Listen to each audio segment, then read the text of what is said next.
Rebalancing is probably one of the biggest overlooked strategies that the average investor doesn't do.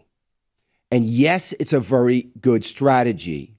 And the reason it's a good strategy, and I've been guilty of this myself in my IRA account, which I tend to ignore. I worry more about everybody else's stuff than I do mine.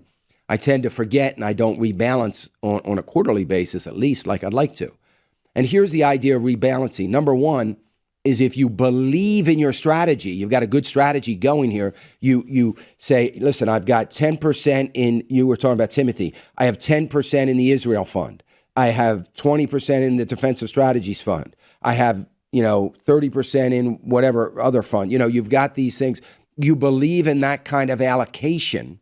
What happens is the 10% in the Israel fund might go up 10% in a quarter or 5% or whatever goes up.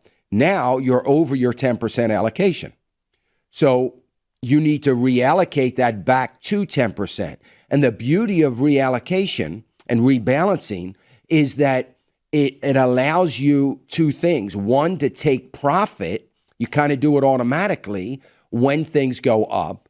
And secondly, to buy in cheap when things go down. Because if the Israel fund is a 10% strategy and it goes down and you're now down to 8%, you put money in when it's low, below your cost basis, to get back to the 10%, and you're buying in cheap.